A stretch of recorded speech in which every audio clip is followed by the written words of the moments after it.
Good morning everyone, welcome back to my YouTube channel. आज का मेरा टॉपिक है, आप लोग जान रहे हो कि मैं लाइव प्रोसेस के ऊपर ही अभी चल रही हूँ। तो इसमें मैंने जितना पढ़ाया था उसमें आपका स्टमक पॉइंट तक मैंने इसके पहले वाले वीडियो में ख़त्म किया था। ठीक, तो स्टमक में एक टर्म आया था गैस्ट्रिक जूस। अब वो गैस्ट्रिक जूस कौन कौन से हैं इसको मैं इस वीडियो में डिफ़ाइन करूँगी। साथ ही साथ आपके स्मॉल इंटेस्टाइन है, लार्ज इंटेस्टाइन है, इन सब की क्या फंक्शन है और कैसे ये वर्क करते हैं, इसमें क्या चीज़ें पाई जाती हैं, इसके बारे में मैं आपको इस वीडियो में बनाऊंगी। वीडियो स्टार्ट करने से पहले मेरी इतनी रिक्वेस्ट है, मेरी वीडियो को लाइक कीजिएगा, सब्सक्राइब कीजिएगा और ज़्यादा से ज़्यादा शेयर कीजिए। आप लोग का सपोर्ट ही मुझे एक हौसला जो होता है वो देगा, ठीक है, जिससे मैं और अच्छी वीडियो आपके सामने ला सकती हूँ। आप लोगों ने इसके पहले वाले वीडियो में देखा था कि स्टमक में क्या होता है, गैस्ट्रिक जूस का सिक्रेशन होता है। तो वो गैस्ट्रिक जूस कौन कौन से हैं वो आपको पता होना चाहिए। पहला कौन सा है, पेप्सिन है, दूसरा है HCl और तीसरा क्या है, म्यूकस। पेप्सिन का वर्क क्या होता है, ये एक एंजाइम होता है जो कि क्या करता है, प्रोटीन को ब्रेक डाउन, मतलब प्रोटीन को तोड़ने का काम कौन करता है, pepsin. P for pepsin, P for protein. जो पेप्सिन एंजाइम है वो प्रोटीन को तोड़ने का वर्क कर रहा है।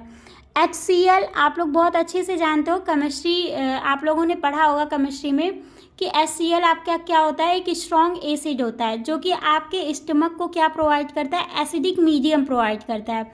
आप लोगों ने सुना होगा कि पेट में लोगों को बहुत ज़्यादा गले में जलन होता है जब वो कुछ भी मसाले वगैरह खा लेते हैं। उस टाइम ऐसा होता है कि आपका जो एसिड लेवल होता है आपके स्टमक में वो बहुत बढ़ जाता है। ठीक, उस कंडीशन में हम लोग क्या लेते हैं, कोई बेसिक मीडियम लेते हैं जिसकी वजह से आपका जो स्टमक है वो एसिडिक मीडियम को न्यूट्रलाइज कर दे। क्योंकि एसिड बेस रिएक्शन को हम लोग कौन सा रिएक्शन बोलते हैं, न्यूट्रलाइजेशन रिएक्शन, जिसमें आपका सॉल्ट और वाटर बनता है। तो ये जब भी एसिडिक मीडियम बहुत ज़्यादा बढ़ जाता है तो आपको प्रॉब्लम होती है। उस कंडीशन में हम क्या लेते हैं, बेस लेते हैं। ये आपके माइंड में रहना चाहिए। म्यूकस की बात करेंगे तो म्यूकस क्या करता है, ये जो आपका इनर लाइनिंग होता है, स्टमक का इनर लाइनिंग होता है, उसको क्या करता है, प्रोटेक्ट करता है, उसकी रक्षा करता है। ठीक, अब स्टमक के बाद आपका कौन सा टॉपिक था, स्मॉल इंटेस्टाइन। स्मॉल इंटेस्टाइन का क्या वर्क है, पहली बात तो इसमें फिंगर लाइक प्रोजेक्शन पाया जाता है जिसे हम क्या बोलते हैं, विलाई बोलते हैं। ये काफ़ी इम्पॉर्टेंट चीज़ है। What is villi? Villi is a finger like projection which found in small intestine. Work क्या होता है, ये क्या करता है, जो आपके फूड होते हैं उसका एब्जॉर्प्शन करता है, किस में, ब्लड में करता है, helps in absorption of food into the blood. ठीक, क्लियर। अब आपको इतना तो पता हो गया, जो स्मॉल इंटेस्टाइन है उसमें क्या पाया जाता है, विलाई पाया जाता है। अब किस किस चीज़ का और किस में कन्वर्ट होता है, मतलब कौन कौन सा चीज़ ऐसा है जो आपके स्मॉल इंटेस्टाइन में एब्जॉर्व होता है और किस चीज़ में कन्वर्ट होता है। तो आपका पहला क्या है, जो जो एब्जॉर्व होता है स्मॉल इंटेस्टाइन में, एक तो कार्बोहाइड्रेट है, दूसरा फैट है और तीसरा प्रोटीन है। कार्बोहाइड्रेट क्या करता है, वो टूट जाता है आपके स्मॉल इंटेस्टाइन में, टूट कर वो क्या फॉर्म करता है, ग्लूकोज। ग्लूकोज क्या होता है, आपकी बॉडी को एनर्जी देता है। कोई भी वर्क करने के लिए वो क्या करता है, एनर्जी प्रोवाइड करता है हमारे बॉडी को। फैट्स जो हैं, फैट्स क्या करते हैं, फैटी एसिड और ग्लिसरॉल में कन्वर्ट हो जाते हैं। प्रोटीन्स जो है, आपने अमीनो एसिड की डिफिनीशन पढ़ी होगी। तो जो प्रोटीन है, मतलब प्रोटीन के स्मॉल पार्ट मिलकर आपके अमीनो एसिड को बिल्ड करते हैं, अमीनो एसिड बनाते हैं।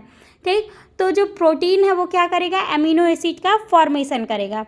नेक्स्ट देखो, स्मॉल इंटेस्टाइन में जो मैंने विलाई आपको बताया उसका मैंने डिफिनीशन लिख दिया है। अब स्क्रीनशॉट लेना चाहो तो इतने का आप लोग ले सकते हो। नेक्स्ट आपका है लीवर।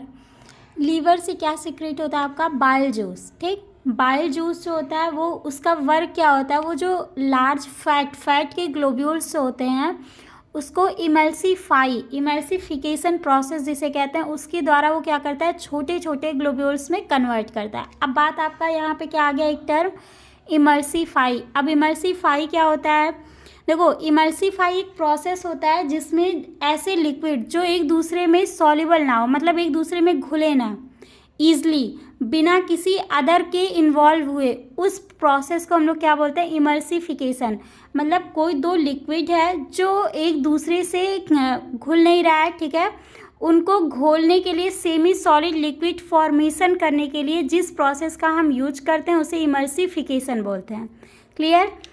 आप देखो यहाँ पे पैनक्रियाज, ये बात हो गई आपकी लीवर की। लीवर से आपका बाइल जूस सीक्रेट हो रहा है जो कि क्या कर रहा है, लार्ज फैट ग्लोब्यूल्स को इमल्सिफाई प्रोसेस के थ्रू स्मॉल फैट ग्लोब्यूल्स में कन्वर्ट कर रहा है। नेक्स्ट आपका आता है पैनक्रियाज। पैनक्रियाज के केस में क्या होगा, देखो पैनक्रियाज क्या है, वो आपका पैनक्रियाटिक जूस, पैनक्रियाज से पैनक्रियाटिक जूस निकल रहा है, ठीक। लीवर से बाइल जूस, पैनक्रियाज से पैनक्रियाटिक जूस, स्टमक से आपका क्या है, गैस्ट्रिक जूस, ठीक। ये सारे टर्म वाइज आप लर्न करेंगे, आपको लर्न रहेगा। अब देखो पैनक्रियाज से पैनक्रियाटिक जूस जो निकलता है उसके दो काम होते हैं। पहला तो क्या है, ट्रिप्सिन जो होता है, ट्रिप्सिन को तोड़ता है किसमें, प्रोटीन, ठीक। और ये प्रोटीन से क्या बनता है, आपका पेप्टोन्स बनता है, ठीक। ये ट्रिप्सिन का वर्क है जो कि ट्रिप्सिन के प्रेजेंस में प्रोटीन कन्वर्ट होता है पेप्टोन्स में। ये ट्रिप्सिन एंजाइम है, उस एंजाइम के प्रेजेंस में प्रोटीन पेप्टोन्स में कन्वर्ट होगा, ठीक है। इतनी चीज़ें समझ में आई। अब आते हैं लाइपेज पे। लाइपेज क्या है, लाइपेज एक एंजाइम है जिसका क्या काम है, वो फैट्स को कन्वर्ट करता है ग्लिसरॉल में, ठीक है। इतनी छोटी छोटी चीज़ें हैं, मैंने इस तरीके से पढ़ाया है जिससे आपको चीज़ें याद रहें। बहुत ज़्यादा सेंटेंस लिखने की कोई नीड नहीं होती है। अगर आप अच्छे से रिप्रेजेंट कर रहे हो तो एग्जामिनर भी आपके नंबर नहीं काटता है। क्लियर। अब आपके ये सारे हैं वन शॉट में सबको समझ में आ रहे हैं कि क्या चीज़ें लिखी हैं, कैसे उसको आप एक्सप्लेन कर सकते हो। अब मैंने आपके इमल्सिफिकेशन जो मैंने आपको समझाया उसका भी मैंने डिफिनीसन यहाँ लिख दिया। बाई चांस अगर आपको नहीं याद रह रही हैं चीज़ें तो अगर आपके पास नोट्स है तो आप भूलोगे नहीं।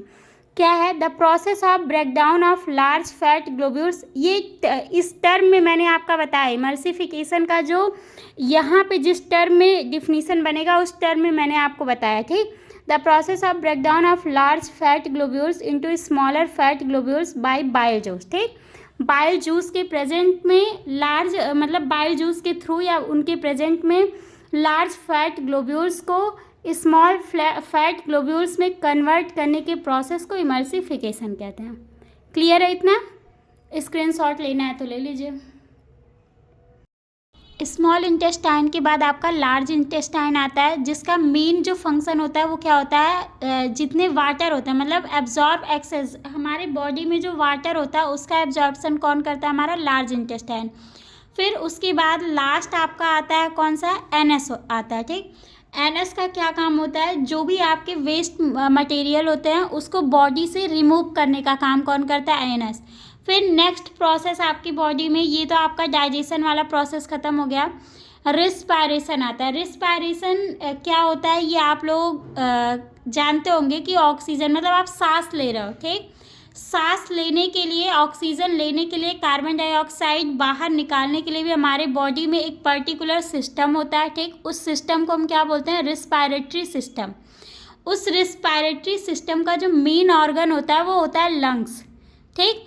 लंग्स का ही वर्क है कि वो ऑक्सीजन को लेता है एटमॉस्फेयर से, वो इनटेक करता है और CO2 को क्या करता है, आउट करता है, बॉडी से रिमूव करता है, ठीक। देखो अब इसमें आपके दो स्टेप होते हैं, रिस्पायरेशन में आपका दो स्टेप होता है। पहला क्या होता है, आपके गैसियस एक्सचेंज होते हैं, दूसरा होता है सेलुलर रिस्पायरेशन। तो गैसियस एक्सचेंज में क्या होगा, intake of oxygen from the atmosphere and release of CO2, ठीक।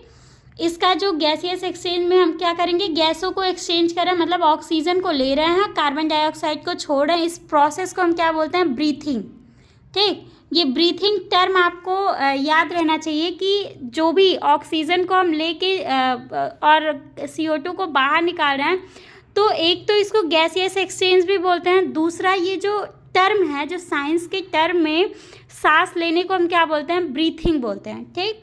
Breakdown of simple food, in order to release energy inside. अब देखो सेलुलर रिस्पायरेशन क्या होता है, जो हमारे बॉडी में फूड होता है उसको तोड़ते हैं, तोड़कर एनर्जी के फॉर्म में उसको हमारे सेल को जो प्रोवाइड करते हैं उसे हम क्या बोलते हैं, सेलुलर रिस्पायरेशन बोलते हैं।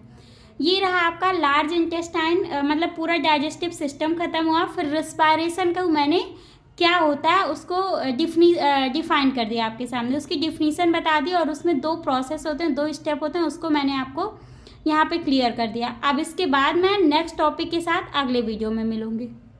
जाते जाते चैनल को लाइक और सब्सक्राइब ज़रूर कीजिएगा।